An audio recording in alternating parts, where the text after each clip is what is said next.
Hello दोस्तों, आज का हमारा टॉपिक है all the compare instruction in R S logic 500। तो यहाँ पे आप सिंपल से देख सकते हो कि यहाँ पे टैब है ऊपर में user, bit, timer, counter, input output and यहाँ पे आता है कंपेयर इंस्ट्रक्शन। तो हमारा लास्ट का टॉपिक था लिमिट इंस्ट्रक्शन। तो हमने limit test instruction last time ने देखा था, उसमें ही है instruction equal to, not equal to, less than, greater than, less than equal to, greater than equal to. अब एक एक इंस्ट्रक्शन हम चेक करते हैं कि हम कैसे उसको यूज़ कर सकते हैं। तो उसके लिए मैं फर्स्ट इंस्ट्रक्शन लेता हूँ इक्वल टू। सिंपल से मैं इसको कॉपी करके पेस्ट करते हो जो हमारी इंस्ट्रक्शन हमें यूज़ करना है। सेकंड इंस्ट्रक्शन है not equal to N E Q. तो आप सिंपल से यहाँ पे एन ई क्यू लिख सकते हो, तो यहाँ पे नॉट इक्वल टू आएगा। नेक्स्ट है L E S, less than. देख सकते हो यहाँ पे चेंज हो रहा है। जी आर टी यानी ग्रेटर दैन। नेक्स्ट इंस्ट्रक्शन है less than equal to L E Q. Next instruction है ग्रेटर दैन इक्वल टू। तो हमने ये पूरे इंस्ट्रक्शंस कंपेयर के लिए लिए। ये पूरे इंस्ट्रक्शन जो है वो पूरे इनपुट इंस्ट्रक्शन है। तो मैं इसको टेस्ट करने के लिए मैं एक न्यू यहाँ पे एक इंस्ट्रक्शन लेता हूँ, एक टाइमर जनरेट करता हूँ जिससे हम कंपेयर कर सकते हैं।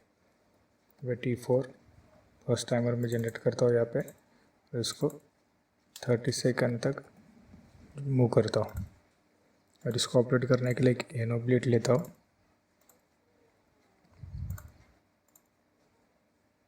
ये कंटिन्यूस ऑपरेशन होने के लिए इसका टाइमर का हम डन बिट यूज़ कर सकते हैं। T4:0/डन। एक इनपुट लेता हूँ मैं I0.0 प्रोसेस ऑन करने के लिए।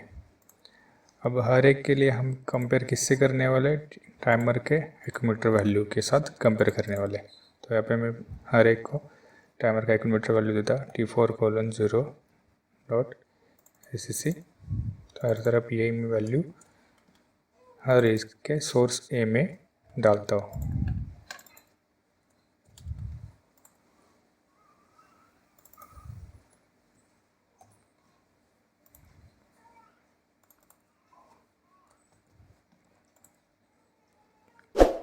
अब मुझे हर इसको मैं चेक करने के लिए मैं नॉट इक्वल टू इंस्ट्रक्शन में 0 करता हूँ पुट, यहाँ पे नॉट इक्वल टू 0 करता हूँ। लेस दैन 10 सेकंड से लेस दैन रही तो मेरा आउटपुट ऑन होना चाहिए। ग्रेटर दैन 10 से ज़्यादा हुआ तो आउटपुट ऑन होना चाहिए।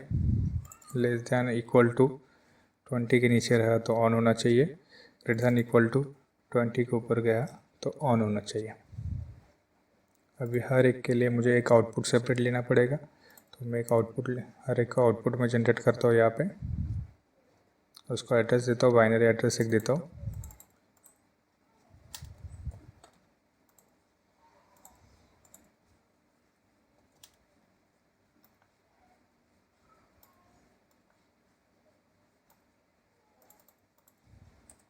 सबके एड्रेस सेपरेट लेने पड़ेगा। अगर हमने एक ही एड्रेस लिया तो जो भी हमारा आउटपुट है वो फ्लक्चुएट करेगा।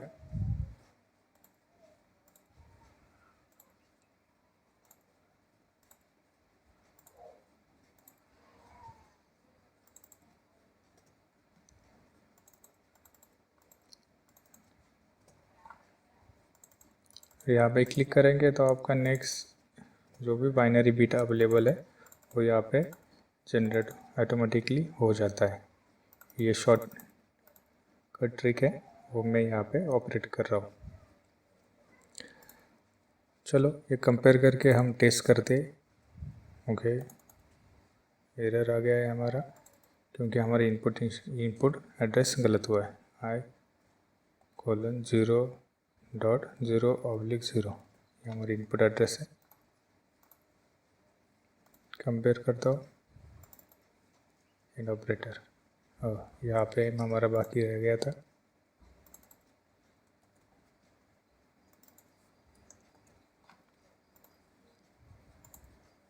कंपेयर करता हूँ तो आप देख सकते हो यहाँ पे 0 पुट हो गया है, यहाँ पे भी 0 है। अब मैं प्रोग्राम को डाउनलोड करता हूँ।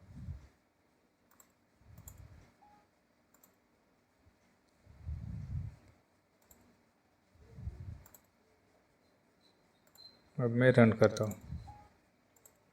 अब जैसे मैं रन करता हूँ तो यहाँ पे आप देख सकते हो कि टाइमर की वैल्यू इक्वल टू 0, इसलिए फर्स्ट आउटपुट हमारा ऑन हो गया।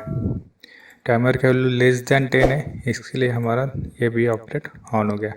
और टाइमर की वैल्यू लेस दैन 20 है, इसके लिए less than equal two values भी यहाँ पे आउटपुट जनरेट हुआ।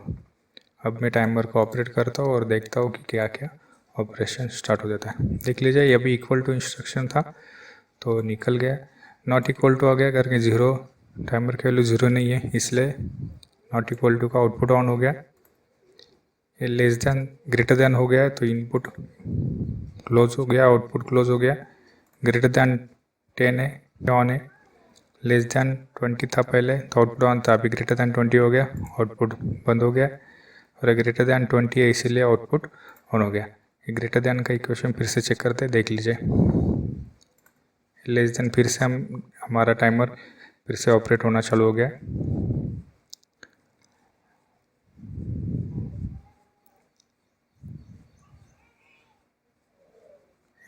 बीस तक रहेगा तो 20 तक ये आउटपुट ऑन रहेगा।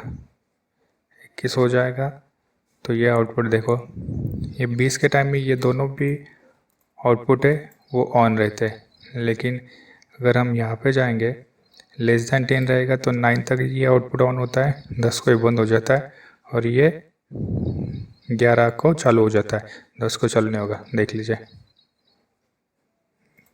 यहाँ पे आप देख लीजिए, यहाँ पे देख लीजिए 20 तक ये ऑन रहता है, 20 तक ये ऑन ही, दोनों भी ऑन हो गए थे। देखो 20 के आगे चला गया तो ये आउटपुट ऑन हो गया। ये मेन डिफरेंस है इक्वल टू, लेस दैन और less than equal to instruction. तो ये है कंपेयर इंस्ट्रक्शन हम कैसे यूज़ कर सकते हैं। Thank you.